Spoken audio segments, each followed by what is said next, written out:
J'aime trop cet endroit. Genre, est-ce que vous vous rendez compte?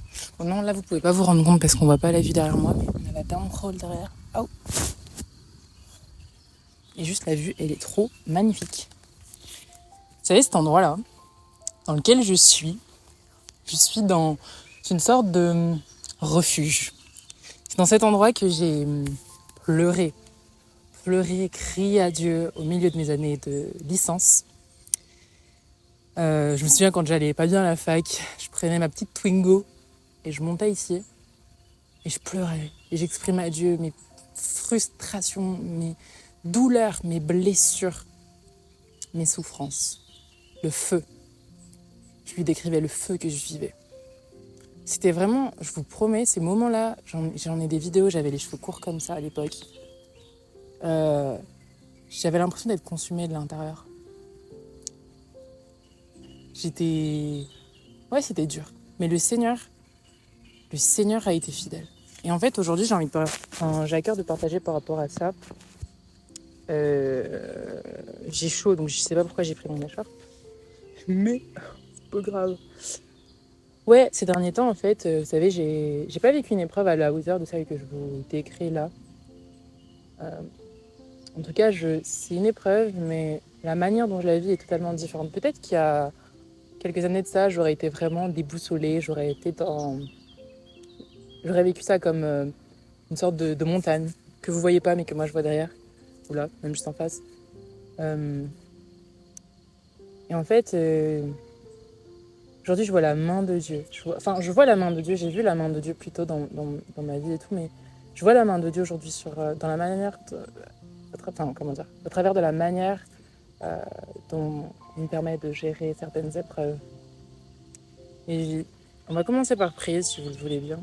Seigneur Jésus, je te remercie pour cette magnifique nature. Je te remercie pour ce cadre sublime dans lequel tu me permets de faire cette vidéo. Je te remercie pour la personne qui écoute cette vidéo. Papa, je prie que tu la bénisses. Je te remercie parce que tu l'as bénie, tu continues de la bénir. Et ouais, en ce moment, je fais ce jeûne de gratitude. Seigneur, j'essaie de te remercier plus que de te demander quoi que ce soit. Merci pour la vie. Merci parce que tu es au travers de nos épreuves. Tu nous apprends tellement de choses et tu es là. Et je te remercie pour cette vidéo que tu me permets de faire.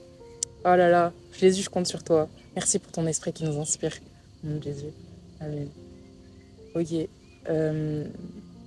Ouais. Je vais lire un passage qui m'a beaucoup accompagné durant mon adolescence. C'est Ésaïe 43, versets 1 et 2, si je ne me trompe pas. Ce passage-là, dans mon ancienne Bible en jean, il était tout surligné, de toutes les couleurs. On va le lire ensemble. Versets 1 et 2. Ainsi parle maintenant l'Éternel, qui t'a créé, ô Jacob, et je t'invite à mettre ton prénom. Voici, ô Prisca. Celui qui t'a formé, ô Israël. Ne crains rien, car je te rachète. Je t'appelle par ton nom, tu es à moi. Si tu traverses les eaux, je serai avec toi. Et les fleuves, ils ne te submergeront pas. Si tu marches dans le feu, tu ne te brûleras pas. Et la flamme ne t'embrasera pas. J'ai vraiment envie de proclamer ça sur ta vie. Si en ce moment tu traverses tes épreuves, l'eau ne te submergera pas. Même si tu peux avoir l'impression parfois de te noyer, l'eau ne te submergera pas. Si tu as l'impression de marcher dans le feu ne t'embrasera pas. Oui, peut-être que tu es dans le feu. Et si le feu ne t'embrase pas, c'est parce que le Seigneur est à tes côtés. Il ne te laissera pas tomber. Ce passage-là, il a été un peu une révélation pour moi ces derniers jours. Je l'ai vu d'une toute nouvelle manière parce que le Seigneur ne nous promet pas l'absence d'épreuves, ça on le sait. Il ne nous promet pas l'absence de souffrance, ça on le sait. On est appelé à vivre comme Christ a vécu et Christ a porté la croix. Il est mort sur la croix. Mais il n'est pas resté sur la croix, il est ressuscité. Il est descendu de cette croix, il est ressuscité. Il vit aujourd'hui, il vit éternellement et il est passé. Oui, on peut le dire qu'il est passé par le feu de l'épreuve, mais l'épreuve ne l'a pas consumé. L'épreuve ne l'a pas retenu. Dans la vallée de l'ombre de la mort, il a vaincu la mort. Dans la vallée de l'ombre de la mort dans laquelle tu peux te trouver, Dieu te promet qu'il est avec toi. Il est ton bon berger. Il t'emmène dans ses verts pâturages. là où il y a du repos. Et je te promets qu'au milieu des épreuves, tu peux trouver le repos. Dans les épreuves, moi, ce que j'aime, c'est bizarre à dire, mais ce que j'aime dans les épreuves, c'est que je peux rencontrer Dieu d'une nouvelle manière. Il y a une facette de Dieu, une proximité, une intimité avec Dieu que tu expérimentes au cœur des épreuves. Et lorsque tu trouves ce repos, c'est vraiment comme ce verset qui parle de cet enfant qui est sevré auprès de sa mère. C'est vraiment le repos, la tranquillité. C'est bizarre de dire le confort, mais c'est comme je suis là où je suis censée être, dans les bras de mon Dieu, en sécurité. Et alors du coup, quand je lis ce passage, je me dis, mais Seigneur, alors, c'est quoi le but des épreuves ? Le but des épreuves n'est pas de te détruire, puisque si l'eau ne te submerge pas et si le feu ne te consume pas, sache que le but de ton épreuve n'est pas de te détruire, même si tu peux peut-être en avoir l'impression aujourd'hui. Tu sais, moi, en ce moment, j'ai vécu une situation un peu particulière, je ne m'y attendais pas forcément, mais j'ai vu la main de Dieu parce que j'ai réagi d'une manière qui m'a surprise. J'ai dit, mais en fait, si j'ai réagi comme ça, il y a quelques années, j'aurais eu l'impression d'être submergée, comme je vous l'ai dit un peu plus tôt. J'aurais eu l'impression d'être submergée. Mais là, j'avais pas l'impression d'être submergée, j'avais l'impression d'être sur comme une sorte de radeau. Je flottais, je me disais, Seigneur, je sais que je suis censée être inquiète là, mais je suis pas inquiète, Seigneur. Parfois, il faut remettre aussi le curseur à Jésus. Parfois, on peut avoir tendance à perdre cette confiance. Parfois, dans cette épreuve, j'ai perdu un peu cette confiance. Mais si on fait un peu une moyenne, on va dire, de la manière de gérer cette épreuve, j'ai été surprise de ma gestion de l'épreuve. Par la puissance du Saint-Esprit, je n'ai pas été submergée, je n'ai pas été ébranlée, je n'ai pas été, noyée, consumée par cette épreuve, alors que j'aurais pu l'être quelques années plus tôt. Enfin bon, voilà. Donc le but de ton épreuve n'est pas de te détruire. Ton épreuve, elle a quand même un but, n'empêche. Elle a un but, et ce but-là, j'aime beaucoup, parce que, avant de dire le but, j'ai juste envie de faire un petit poup, on va rebondir, on va ouvrir Matthieu 7. Matthieu 7. Je crois que c'est Matthieu 7. Ouais. Versets 24-25. C'est pourquoi quiconque entend ces paroles que je dis. Et vraiment, je prie vraiment qu'on puisse entendre les paroles de Jésus aujourd'hui, parce que c'est le plus important en fait. On peut faire ce qu'on veut, mais le plus important, c'est qu'on puisse entendre ce que Dieu veut. C'est le guide de notre vie en fait. C'est notre fil rouge, c'est notre vie en fait. Il faut qu'on puisse entendre les paroles de Dieu. C'est pourquoi quiconque entend ces paroles que je dis et les met en pratique sera semblable à un homme prudent qui a bâti sa maison sur le roc. La pluie est tombée. Les torrents sont venus, les vents ont soufflé, ils se sont jetés contre cette maison.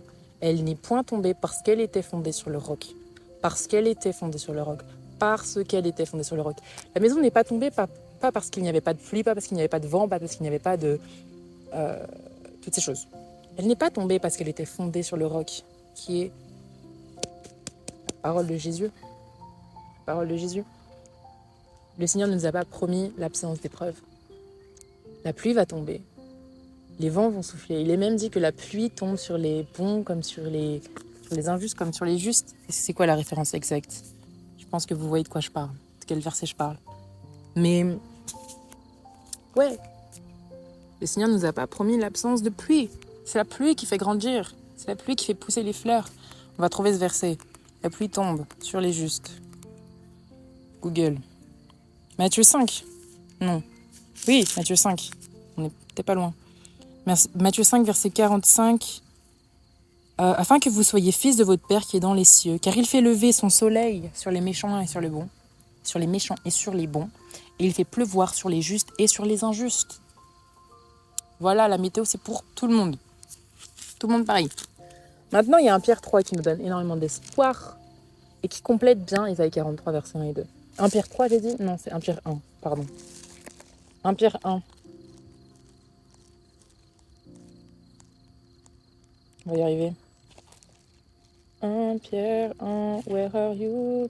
C'est un tout petit bouquin là en fait. Ok. 1 Pierre 1, versets 6 et 7. C'est là ce qui fait votre joie. Ah, je prie pour la joie. Quoique maintenant, puisqu'il le faut, vous soyez attristés pour un peu de temps, par diverses épreuves, afin que l'épreuve de votre foi, plus précieuse que l'or périssable, qui cependant est éprouvé par le feu. L'or périssable est éprouvé par le feu. Alors ta foi qui est plus précieuse que l'or périssable va aussi être éprouvée. À combien plus forte raison, elle va aussi être éprouvée par le feu. Je vais faire un commentaire de ce verset tout à l'heure. Je vais juste le relire, je suis désolée d'avoir coupé. C'est là ce qui fait votre joie, quoique maintenant, puisqu'il le faut, vous soyez attristés pour un peu de temps par diverses épreuves, afin que l'épreuve de votre foi, plus précieuse que l'or périssable, qui cependant est éprouvé par le feu, ait pour résultat la louange, la gloire et l'honneur, lorsque Jésus-Christ apparaîtra. Le résultat de cette épreuve, le but de cette épreuve, c'est de rendre gloire à Dieu. C'est la louange, la gloire et l'honneur qui sera rendu à Dieu.